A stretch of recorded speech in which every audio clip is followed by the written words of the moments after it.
Valentine day. वैसे तो ये केस मुझे वैलेंटाइन डे के आसपास ही कवर करना था, लेकिन क्या करें यार, अब मुझसे रहा नहीं जाता है तो आपको सुनाना ज़रूरी है। वैलेंटाइन डे बहुत ही शानदार और अच्छा दिन, प्यार का दिन। क्या आपने कभी सोचा था कि ये दिन क्राइम शो में भी आ जाएगा? वो तो आपको आगे पता चल ही जाएगा, लेकिन उससे पहले मुझे आप ये बताइए कि आपने आपकी गर्लफ्रेंड या बॉयफ्रेंड को सबसे अच्छा वाला गिफ्ट कौन सा दिया था? यहाँ पे बहुत सारे लोग कहेंगे कि मैंने टेडी बियर दिया था, मैंने आईफोन दिया था, कुछ कहेंगे मैंने रिंग दी थी, कुछ कहेंगे मैंने वॉच दिया था। यहाँ पे एक किस्सा मुझे याद आता है कि एक बंदे ने अपने गर्लफ्रेंड को वैलेंटाइन डे पर बहुत ही प्यारा सा गिफ्ट दिया था। वो प्यारा सा गिफ्ट था अपनी एग्जिस्टेंट वाइफ को डिवोर्स भेजना। काफ़ी स्पेशल और यूनिक था ना गिफ्ट। ये सुनने में मजाक लग रहा होगा, शायद आप लोग भी कुछ वियर्ड सा गिफ्ट आइडिया सोच रहे होंगे, लेकिन सोचिए कि क्या कोई किसी को वैलेंटाइन डे के दिन गिफ्ट में किसी की लाश भेज सकता है क्या? द रियल क्राइम शो में मैं हूं कृणाल। आज मैं आपको सुनाने वाला हूं Valentine day murder case part 1।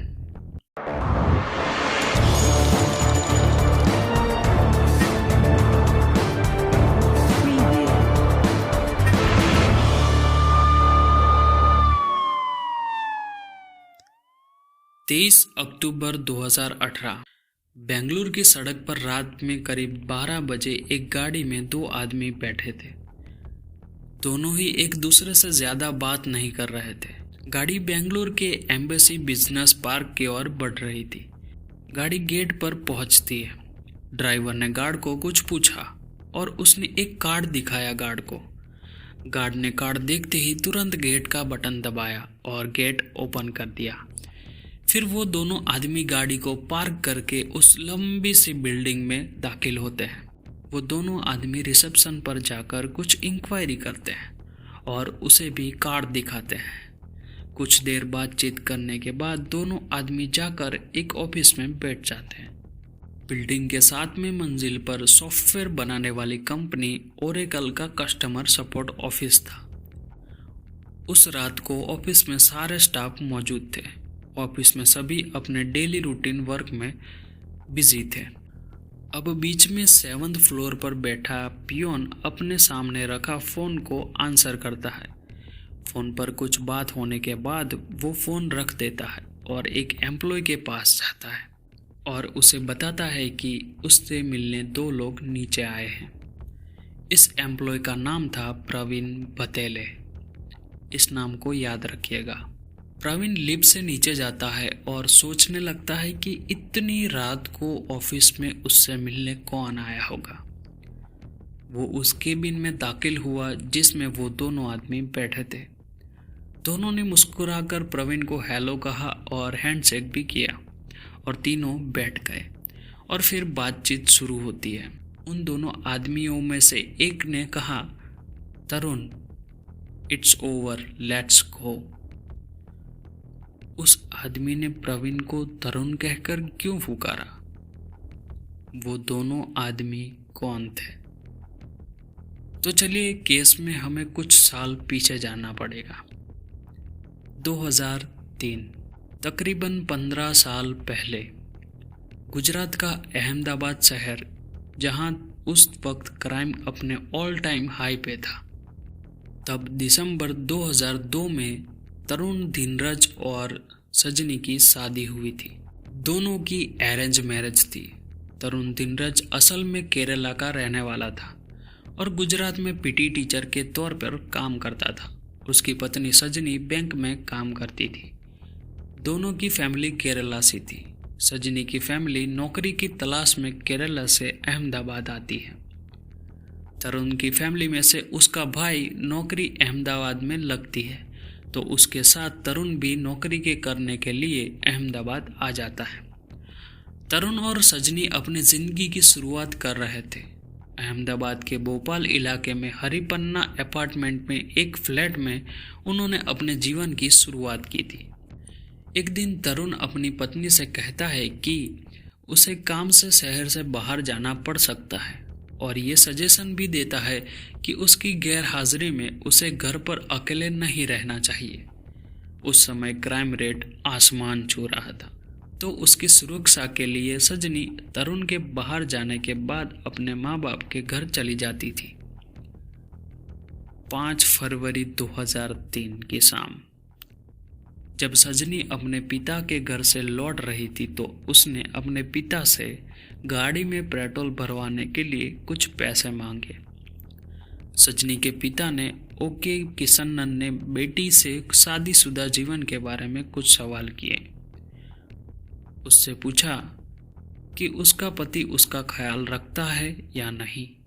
सजनी ने बताया कि कुछ दिक्कत तो है, लेकिन ऐसी कोई बात नहीं है कि उसके पिता को उसकी चिंता करनी पड़े। 14 फरवरी की रात करीब 7:30 बजे सजनी की अपनी बहन से बात होती है।